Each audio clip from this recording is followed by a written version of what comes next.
It's not often that I'm downright intimidated by the person I'm about to interview. Kristalina Georgieva, easy for lunch.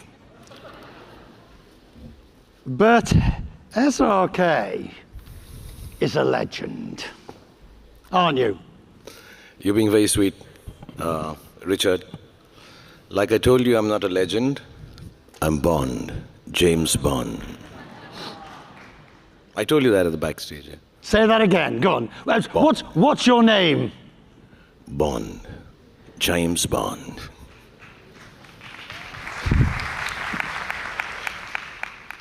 Would you like to play Bond? I'd really wanted to, but I think I'm too short. What about Bond Baddie? Baddie, yes, of course. I'm brown enough. If we look at your career, how many years? Now, I think actively including television, 33 years now. I've been actively working as an actor. But to have reached the level of stardom that you have reached, and for the length of time, is quite an achievement. It's more than that, it's a huge achievement. But it speaks to more than just, obviously, the raw talent, but it also speaks to perseverance, the ability to keep going, which is something that's so crucial. I think it's, perseverance is, I think it happens to some people. You don't have any option but to persevere. So maybe when I was young, I lost my parents very early, and then you realize that, okay, there's no rewinding this, there's no coming back from death, and you have to continue, make the most of what you have. So I was kind of a youngish orphan, and I had to work my way through it. Or it could be just part of nature, it's the nature of the beast that you are just with dogged determination, you keep on working. Where does that come from? I don't know, I've always tried to analyze it, that, why do I do what I do? Why do I wake up in the morning and just start doing it all over again, even when it's... I think it taught me, the work that I do, making films, the result happens very suddenly. You think you've made the best of films, you think it's the nicest of stories to tell, you think the world is going to love it, and you wake up on a Friday morning and realize it's the biggest flop of your career. And you're Which happened. Which happens more often than not. Or sometimes you don't like a film and that becomes the biggest hit of your career. And you say, how did this happen? But what I realized, and I want to say this to everyone actually, and I say this to everyone who's working with me or people who know me, that on Thursday evening, because our films release on Fridays, mostly, or Thursday evenings here in Dubai. So Thursday evening at home in Mumbai, I rinse myself with a 2-hour bath and rinse myself of the work that I've done. Because what happens... Well, hang on. Yeah. Let's talk about that bath. It's a ritual, yeah. Is it a ritual? I mean, yeah. Do you put special oils and scents? Do you have bath salts? Do you prepare with candles? I'm not telling you my secret. You come and take a bath with me. Easy. I'm an actor. I'll show you how to do it. Should I take him up on his offer? You carry on, sir. Okay. No, but honestly, I do, because, I realize when you do a big hit film, it's done well and you're very happy and everybody's jumping around. Friday happens, Saturday happens, Sunday happens. And you realize this is a big blockbuster, but Monday I have to get back to work to make a better film. You made a flop film, Friday you're sad, Saturday you're crying, Sunday you're moping and you're not waking up from bed. Monday, you have to get back to work and start making a better film. So Mondays are for trying to make better films always. So you have to persevere. Okay, but let me be crude. You don't need the money. No, I need the money. Oh, you do? The bath oils are very expensive. Fine. If you had to define the quintessential SRK film, what would it be? I've said this before. I was telling you behind. I don't know when it happened, Richard, to be honest. I didn't realize it. I never wanted to be someone who's, like I say, peddling love or seller of dreams. I wanted to be an action guy with 8-packs and beat up people, be in a white vest, girl on my side with a Glock in my hand, and speak in baritone and things like that.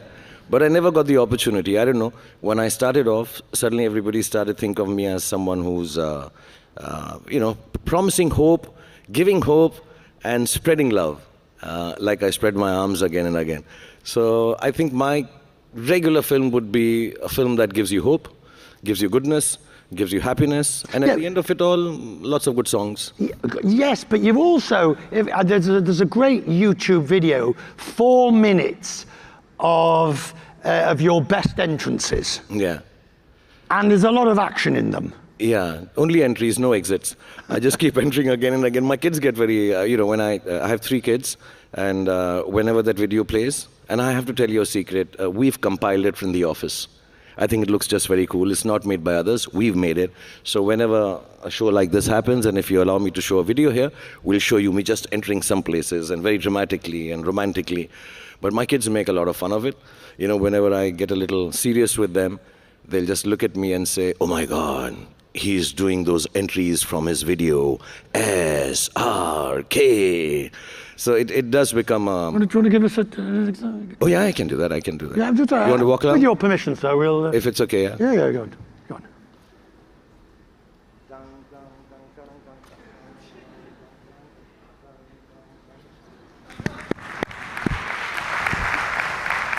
Is there something you would not do? On screen? On screen, I don't know. I wouldn't be... I'd like to give hope in my films. The stories that I tell, I hope they end with hope. I know I've done some really sad films also. I've done films which are tragedies. But somewhere down the line, I just hope that I can give hope in films. So I don't like to give hopeless cinema or hopeless stories, because I think in life and in businesses and in jobs and world, there's enough sadness. So you're extremely well known here, obviously because of the Indian population that is here and elsewhere. But you like it here. You have a home. You are not a here today, gone tomorrow person for Dubai. No. I spend a lot of time here. I have a beautiful house which has been given to me by Nakhil, and it's one of the nicest places in the world because nobody troubles me. And His Excellency the Prime Minister also just told me that he stays next to it. So the next New Year party is with him. He's a good neighbor. But it's really nice. I really enjoy being in Dubai. I really love being here. And you find the juxtaposition with going back to Mumbai? No, this is very easy. It's just 2.5 hours away. Right. So I keep dropping in. We come with the kids. And there's so much to do here. I'm sounding like the tourist ambassador of Dubai suddenly, right? Everybody asks about crossover. And I'm no different. Because the more I researched you, the more I wondered. I mean, all right, supposedly 2011 DiCaprio never happened. Supposedly, allegedly, Slumdog Millionaire you turned down, allegedly. Why hasn't the crossover taken place? I don't see why it should. You're a big enough name in your own genre, but why has crossover not taken place? I've said this honestly, but nobody believes it. So I'm going to say it to you very, very honestly. Nobody's ever offered me any work, crossover, of substance. I may have had conversations with people. I know lots of lovely people from the West, from the English film industry, from the American film industry. But nobody's offered me any good work. I hear actors talk about, oh yes, I want to crossover, I want to take Indian cinema. I think I still have to learn how to be able to deliver to the audience that likes me. And, instead of spreading myself too thin. And then, yeah, of course, if you've not been offered a job, how do you take it? So really, I've never been offered a film in Hollywood or in England. Yes, Slumdog was there, now that you mention it. And I spent a lot of time with Mr. Boyle. He's very sweet. But I was doing Who Wants to Be a Millionaire on television. Successfully at that time. And I just felt in the story that was being told, the guy who was hosting was very mean. In the story that was being told. And I'm like, I'm here doing Slumdog Millionaire. And the guys who were producing the show wanted me to do the film. I just found it, this guy's... I was cheating and being dishonest as the host. So I just found that it's very strange that I'm being a host and I'm cheating in the film. So I explained to Mr. Boyle that I wouldn't like to do it, please. And they're way better actors than me. And I think Mr. Anil Kapoor did it, and he was fantastic as the host. when the person's getting close to 1 million, well, the top in Who Wants to Be a Millionaire, that moment, what do you feel? Genuinely, when I was hosting it, I would hope they win it. I really, really hope they win it. But I've done a quiz show myself, and there comes a point when you think, how close can I get to getting them to win it without... Yeah. Did you know what I mean? I always did that, when I was, because there's so many people from different parts of the country, and I really want them to win, and yes, you do try to be a little helpful. But you can't.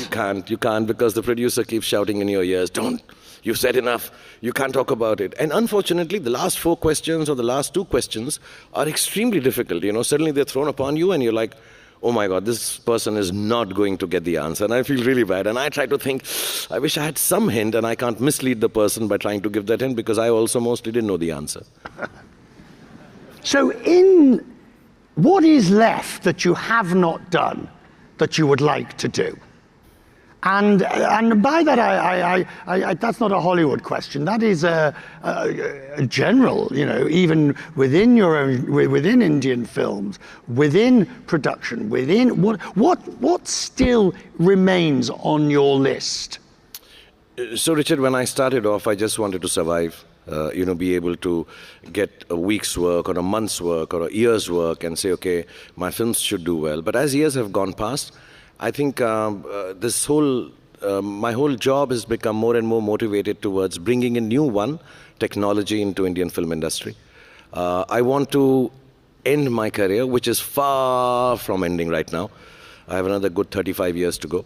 I really, really want to make that film which is loved by the whole world, and then nobody on a big stage like this asks me, why haven't you crossed over? That film should cross me over. That's my dream. I'd want you to learn Hindi and Urdu and Arabic to be able to understand that film.